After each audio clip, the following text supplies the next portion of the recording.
Selamat pagi teman-teman, Shalom. Renungan pagi hari ini berjudul Lepaskan Barabas. Itu bukan sekedar keputusan banyak orang, itu adalah cermin.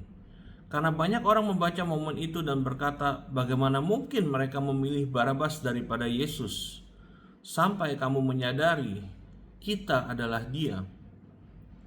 Dalam Matius 27, Markus 15, dan Yohanes 18, Pilatus menghadapkan dua orang, Yesus yang tidak bersalah dan Barabas yang bersalah.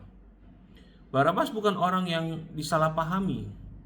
Dia adalah seorang penjahat, pemberontak, dan pembunuh. Kata Yunani yang digunakan adalah stasis, yang berarti pemberontakan, perlawanan terhadap otoritas.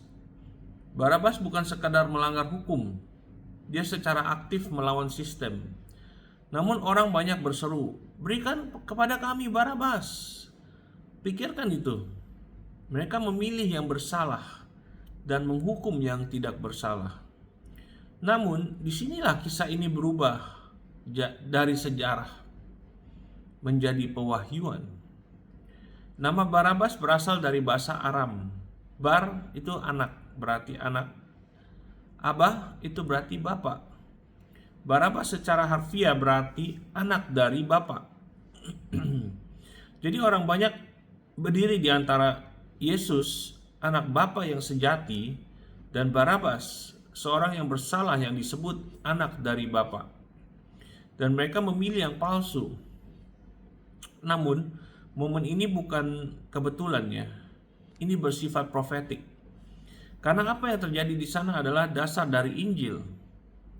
Yang bersalah dibebaskan karena yang tidak bersalah mengambil tempatnya. Barabas keluar dari penjara karena Yesus berjalan menuju salib. Dan itu bukan hanya kisah dia, itu adalah kisah kita. Momen ini menggema dengan sistem korban dan perjanjian lama. Dalam Imamat 16, pada hari pendamaian, dua kambing dihadapkan.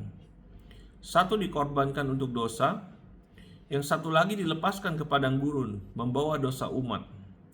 Ini disebut kambing pendamaian atau scapegoat. Istilah Ibraninya adalah Azazel. Dosa-dosa umat secara simbolis dipindahkan, lalu disingkirkan. Sekarang dia kembali kepada Yesus. Dia menjadi keduanya, korban dan pengganti. Yohanes 1 ayat 29 menyebut dia anak domba Allah yang menghapus dosa dunia. Kata Yunani untuk anak domba adalah amnos, yang secara khusus digunakan untuk korban persembahan. Yesus bukan sekedar mati, dia menggenapi setiap sistem pendamaian yang ada sebelumnya. Barabas pantas disalibkan, Yesus tidak. Kita pantas dihukum, Yesus tidak. Kita pantas mati, Yesus tidak. Namun pertukaran itu tetap terjadi. Itulah mengapa momen ini menyakitkan, tetapi juga indah. Karena ini menyatakan hati Allah. Dia membebaskan yang bersalah dengan menimpakan hukuman mereka kepada yang tidak bersalah. Yesaya 53 ayat 5 berkata, dia tertikam oleh karena pemberontakan kita, diremukkan oleh karena kejahatan kita. Kata pemberontakan berarti perlawanan. Itu adalah Barabas. Itu adalah kita. Jadi sebelum kamu berkata, bagaimana mungkin mereka memilih Barabas? Tanyakan pada dirimu, apakah aku akan melakukan hal yang sama? Karena setiap kali kita memilih dosa daripada ketaatan, setiap kali kita memilih diri sendiri daripada Tuhan, kita menggemakan seruan yang sama. Berikan aku Barabas. Namun inilah keindahan Injil. Bahkan ketika kita memilih yang salah, Yesus tetap memilih salib. Dia tidak menolaknya. Dia tidak memanggil malaikat. Dia tidak pergi menjauh. Dia mengambil tempat orang yang bersalah, supaya yang bersalah bisa bebas. Itu bukan sekedar sejarah.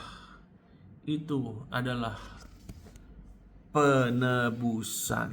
Haleluya. God bless you. I'll see you again on Monday.